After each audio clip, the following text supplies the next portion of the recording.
नमामि समीशाननिर्वाणरूपं विभं व्यापकं ब्रह्मवेदस्वरूपं निजं निर्गुणं निर्विकल्पं निरीहं चिदाकाशमाकाशवासं भजेऽहम्। नमस्कार दोस्तों, आप सभी का स्वागत है हमारी यूट्यूब चैनल पावरफुल हिंदू धर्म में। आज हम आप सभी को सावन मास में श्री शिव पुराण की कथा अध्याय 3 का रसपान कराएंगे। पिछले अध्याय में हमने श्रवण किया था देवराज को शिवलोक की प्राप्ति तथा चंचुला का संसार से वैराग्य का।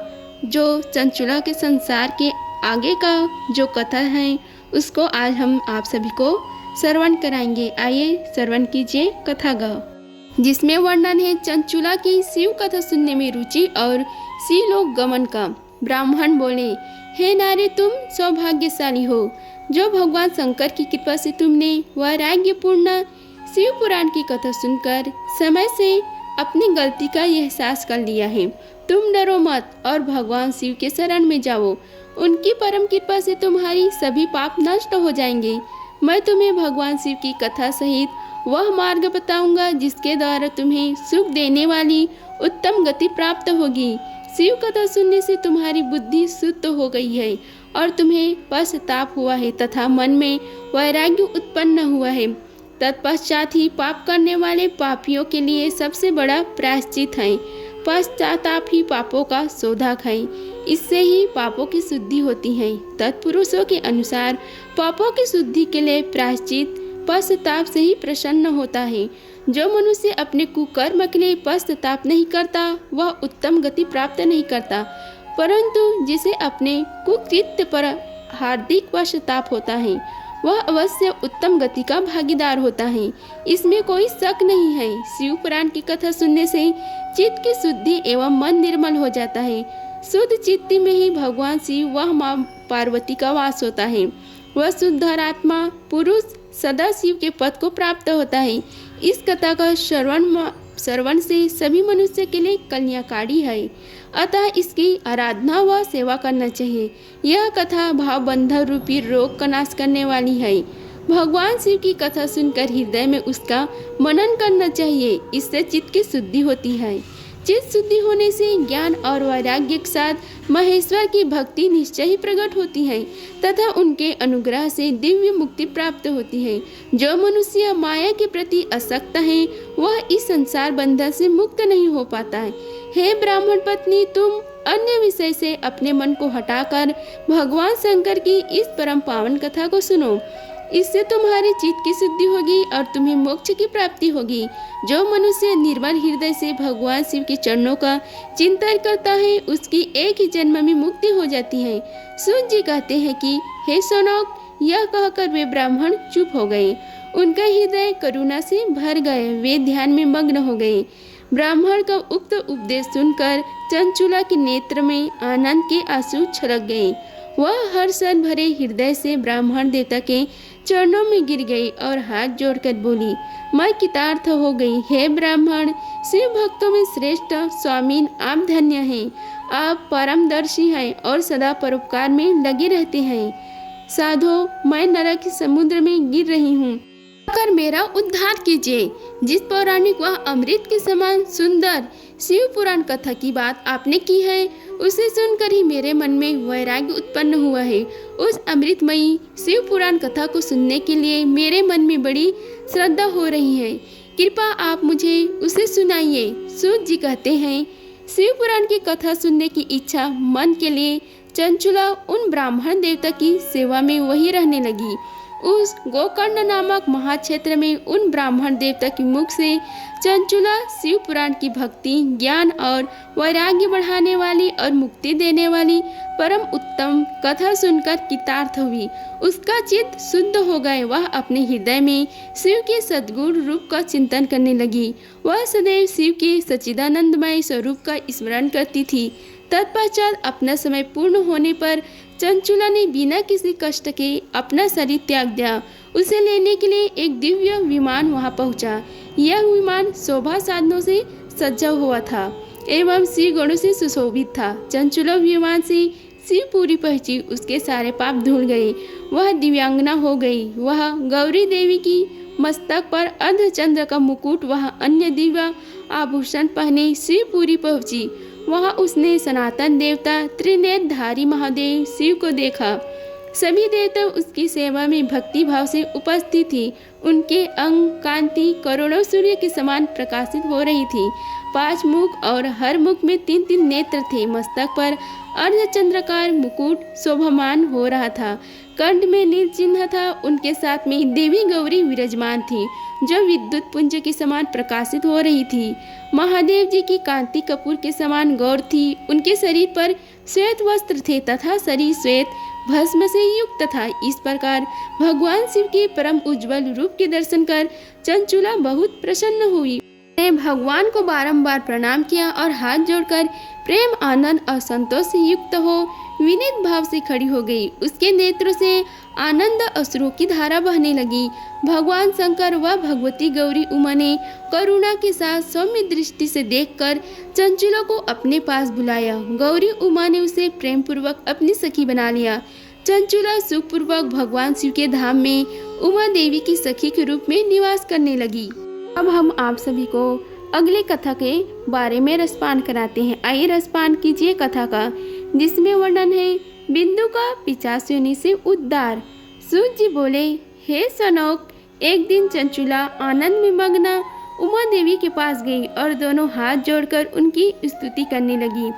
चंचुला बोली, हे गिरिराज नंदिनी स्कंद माता उमा, आप सभी मनुष्यों एवं देवताओं द्वारा पूज्य तथा समस्त सुखों के देने वाली हैं। आप शंभु प्रिय हैं, आप ही सगुणा और निर्गुणा है। हे सच्चिदानंद स्वरूपिणी, आप ही प्रकृति की पोषक हैं। हे माता, आप ही संसार की सृष्टि पालन और संहार करने वाली हैं। आप ही ब्रह्मा विष्णु और महेश को उत्तम प्रतिष्ठा देने वाली परम शक्ति हैं। सूत जी कहते हैं कि हे सनोक, सद्गति प्राप्त चंचुला इस प्रकार देवी की स्तुति कर शांत हो गई। उसकी आंखों में प्रेम के आंसू उमड़ आए। तब शंकर प्रिय भक्तवत्सला उमा देवी ने बड़े प्रेम से चंचुला को चुप कराते हुए कहा, हे सखी चंचुला, मैं तुम्हारी स्तुति से प्रसन्न हूँ। बोलो, क्या वर मांगती हो? चंचुला बोली, हे गिरिराज कुमारी, मेरे पति बिंदु इस समय कहाँ हैं? उनकी कैसे गति हुई है, मुझे बताइए और कुछ ऐसा उपाय कीजिए ताकि हम फिर से मिल सके। हे महादेवी, मेरे पति एक शूद्र जाति वेश्या के प्रति आसक्त थे और पाप में ही डूबे रहते थे। गिरिजा बोली, हे बेटी, तुम्हारे पति बिंदु बड़ा पापी था। उसका अंत बड़ा भयानक हुआ। वेश्या को उपभोग करने के कारण वह मूर्ख नरक में अनेक वर्षों तक अनेक प्रकार के दुख भोग कर अब शेष पाप को भोगने के लिए विंध्य पर्वत पर पिशाच की योनि में रह रहा है। वह दुष्ट वही वायु पी कर रहता है और सब प्रकार के कष्ट सहता है। सूत जी कहते हैं कि हे सोनक, गौरी देवी की यह बात सुनकर चंचुला अत्यंत दुखी हो गई।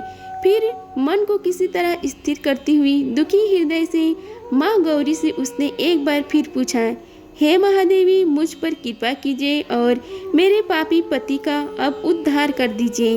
कृपा करके मुझे वह उपाय बताइए जिससे मेरे पति को उत्तम गति प्राप्त हो सके। गौरी देवी ने कहा, यदि तुम्हारा पति बिंदु शिव पुराण की पूर्णमयी उत्तम कथा सुने तो वह इस दुर्गति को पार करके उत्तम गति का भागी हो सकता है। अमृत के समान मधुर गौरी देवी के यह वचन सुनकर चंचुला ने दोनों हाथ जोड़कर मस्तक झुकाकर उन्हें बारंबार प्रणाम किया तथा प्रार्थना की कि मेरे पति को शिव पुराण सुनाने की व्यवस्था कीजिए। ब्राह्मण पत्नी चंचुला के बार बार प्रार्थना करने पर शिवप्रिया गौरी देवी ने भगवान शिव की महिमा का गान करने वाले गंधर्वराज तुम्बुरु को बुलाकर कहा, हे तुम्बुरु, तुम्हारी भगवान शिव में प्रीति है। तुम मेरे मन की सभी बातें जानकर मेरे कार्यों को सिद्ध करते हो। तुम मेरी इस सखी के साथ विंध्य पर जाओ। वहाँ एक महाघोर और भयंकर पिशाच रहता है। पूर्व जन्म में वह पिशाच बिंदु नामक ब्राह्मण मेरी इस सखी चंचुला का पति था। वह वेश्यागामी हो गया। उसने स्नान संध्या आदि नित्य कर्म छोड़ दिए। क्रोध के कारण उसकी बुद्धि भ्रष्ट हो गई। दुर्जनों से उसकी मित्रता तथा सज्जनों से द्वेष बढ़ गया था।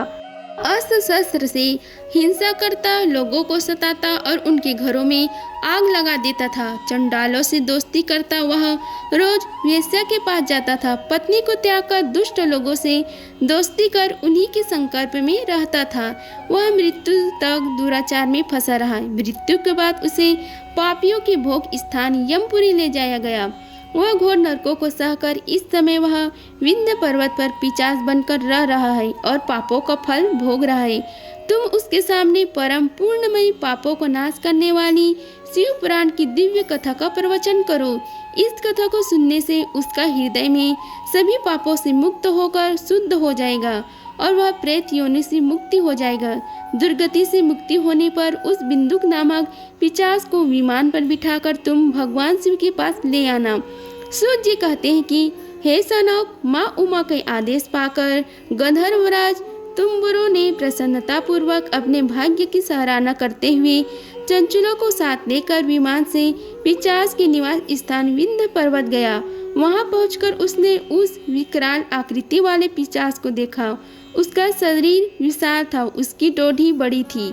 वह कभी हंसता, कभी रोता और कभी उछलता था। महाबली तुम्बुरु ने बिंदुक नामक पिशाच को पासों से बांध दिया। उसके पश्चात तुम्बुरु ने शिव पुराण की कथा बचने के लिए स्थान तलाश कर मंडप की रचना की। शीघ्र ही इस बात का पता लोगों को चल गया कि एक पिशाच के उद्धार हेतु देवी पार्वती की आज्ञा से तुम्बुरु शिव पुराण की अमृत कथा सुनाने विंध्य पर्वत पर आया है। उस कथा को सुनने के लोभ से बहुत से देवर्षि वहां पहुंच गए। सभी को आदर पूर्वक स्थान दिया गया। पिशाच बिंदु को पासों में बांधकर आसन पर बिठा गया और तब तुम्बुरु ने परम उत्तम शिव पुराण की अमृत कथा का गान शुरू किया। उसने पहले विद्येश्वर संहिता से लेकर 7वीं वायु संहिता तक शिव पुराण की कथा का स्पष्ट वर्णन किया। 7 संहिताओं से सहित शिव पुराण को सुनकर सभी श्रोता कृतार्थ हो गए। परम पूर्णमयी शिव पुराण को सुनकर पिशाच सभी पापों से मुक्त हो गया और उसने पिशाच शरीर का त्याग कर दिया। शीघ्र ही उसका स्वरूप दिव्य हो गया। उसका शरीर गौर वर्ण को हो गया। शरीर पर श्वेत वस्त्र एवं पुरुषों के आभूषण आ गए। इस प्रकार दिव्य देहधारी होकर बिंदुक अपनी पत्नी चंचुला के साथ स्वयं ही भगवान शिव का गुणगान करने लगा। उसे इस दिव्य रूप में देखकर सभी को बहुत आश्चर्य हुआ। उसका मन परम आनंद से परिपूर्ण हो गया। सभी भगवान महेश्वर के अद्भुत चरित्र को सुनकर कृतार्थ हो उनका यशगान करते हुए अपने अपने धाम को चले गए। बिंदुक अपनी पत्नी चंचुला के साथ विमान में बैठकर शिवपुरी की ओर चल दिया। महेश्वर के गुणों का गान करता हुआ बिंदुक अपनी पत्नी चंचुला वह तुम्बुरु के साथ शीघ्र ही शिव धाम पहुँच गया। भगवान शिव वह देवी पार्वती ने उसे अपना पार्षद बना लिया। दोनों पति पत्नी सुखपूर्वक भगवान महेश्वर एवं देवी गौरी के श्री चरणों में अविचल निवास पाकर धन्य हो गए। अगर आप सभी को हमारी वीडियो पसंद आई होगी तो वीडियो को लाइक कीजिए, चैनल को सब्सक्राइब कीजिए और कमेंट बॉक्स में ओम नमः शिवाय लिखिए। धन्यवाद। मिलते हैं अगले वीडियो में, तब तक के लिए हर हर महादेव।